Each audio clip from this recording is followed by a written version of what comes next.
Édouard Manet turned convention on its head. He painted the environment he knew well as a member of the bourgeoisie from an aristocratic lineage.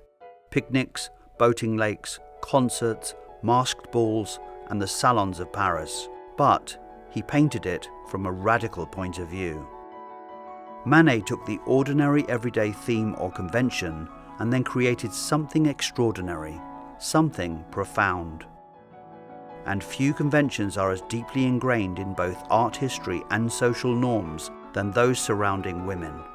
Manet's paintings often featured groundbreaking portrayals of strong, independent women, who are depicted with agency and autonomy, defying conventional expectations of femininity.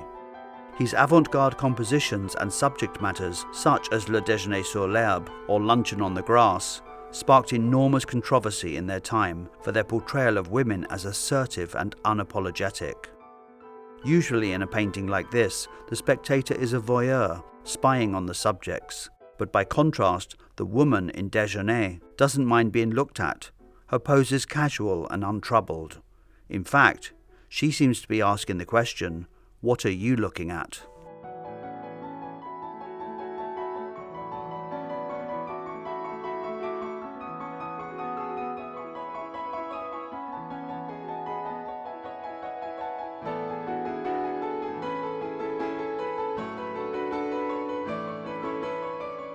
Édouard Manet was born in 1832 in Paris.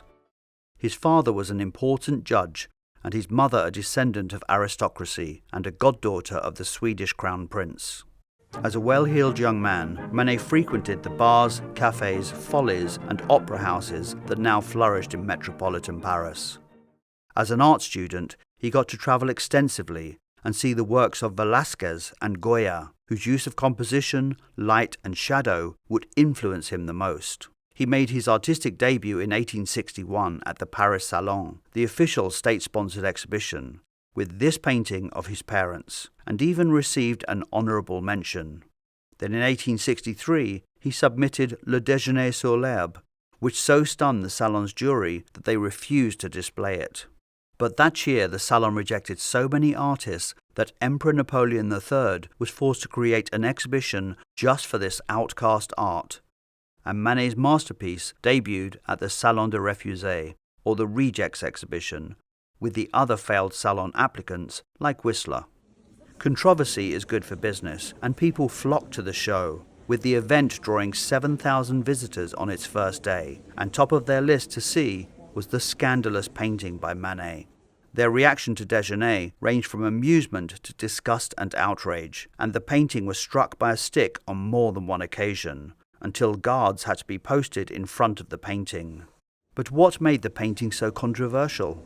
It wasn't the first time that the people of Paris looked at a nude painting. It's easy to forget how provocative Manet was, and how quickly the shock of the new becomes visually absorbed into the mainstream. There are several reasons for the public's reaction, and it wasn't as simple as nudity. One was the combination of naked women and clothed men. This was not a new subject. The 16th century painting that Manet used as an inspiration depicted a similar scene. But this was an idyllic landscape populated by gods, nymphs, and mythological creatures. The way the three main subjects are positioned and posed is also strikingly similar to the three figures in the bottom right corner of this engraving, also from the 16th century and also with a mythological theme. In Déjeuner, however, the men are not gods and the women are not goddesses. They are real-life contemporaries of Manet.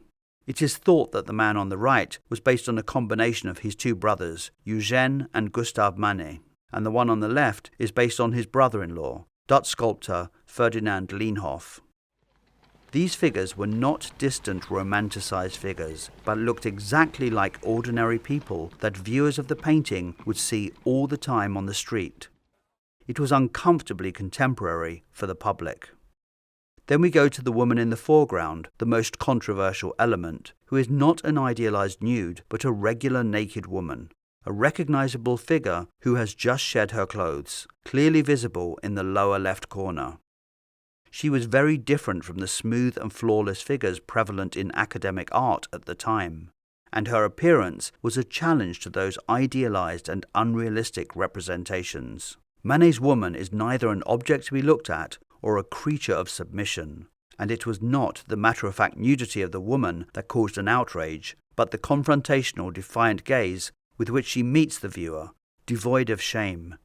Models in those days were often prostitutes, and even if Manet's model wasn't, the public assumed she was, and that made her defiance all the more shocking. How dare a lowly sex worker look at us like that, with such insolence?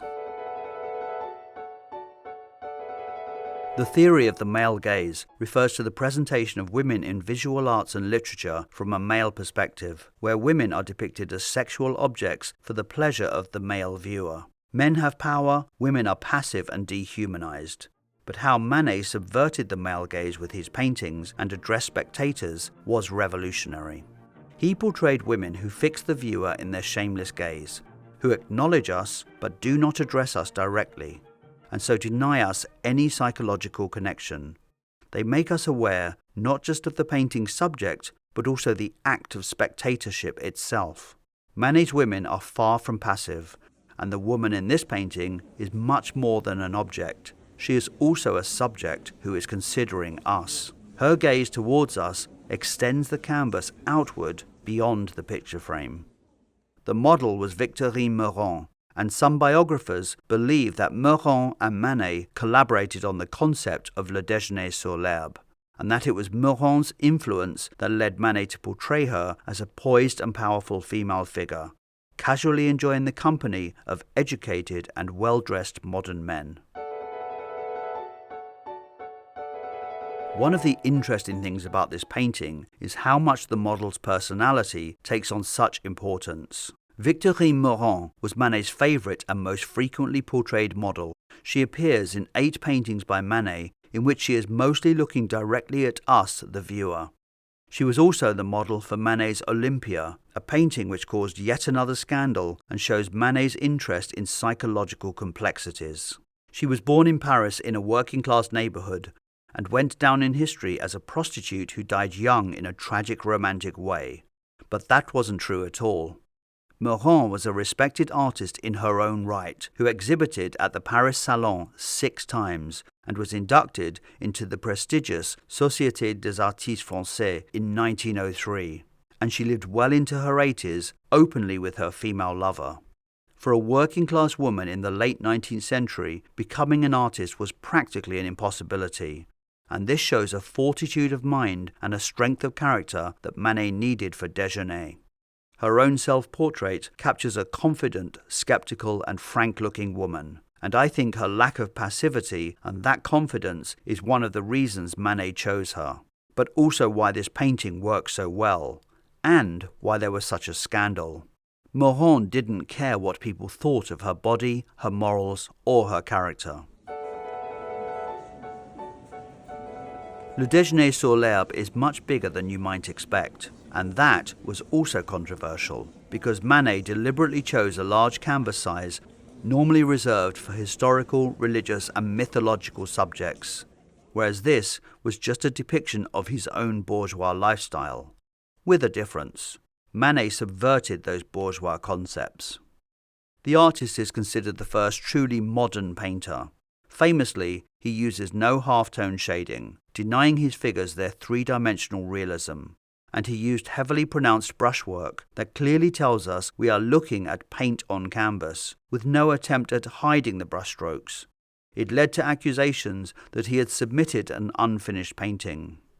In the same year, work like this was being produced, and Manet was accused of playing tricks on the Academy. In some ways, he was. Artificiality is the key to this painting, with the artist deliberately emphasizing the artificial construction of the painting, and painting in general. We are, he tells us, not just looking at a work of art, but looking at the act of making it. The background looks like a stage set, and the protagonists can be seen as actors in a small theatre, with each figure as a separate entity, absorbed in its own thoughts, not interacting with each other, or even looking each other's way at all, so there is no narrative connection. The figures are clearly created with a brush, You can see the strokes, and the allusion to other classical paintings is Manet's playful in-joke, as they are without doubt Parisians of the 1860s. The four figures contained within an arch further adds a classical element to the work. It is all so very clever and knowing. And then there is the bird, a red bullfinch, dead centre, hardly noticeable, and hovering over the scene, almost as if it is a spectator. It is unrealistic and fake, as is the frog almost perched on the edge of the frame. Manet is being deliberately obtuse and enigmatic. By pointing out to us that this is a construct and not reality, he broke the unwritten rules of the stuffy French Academy. Manet was often lumped in with the Impressionists, with whom he was friends, but among several crucial differences is that he rarely painted outdoors, preferring to work in a studio.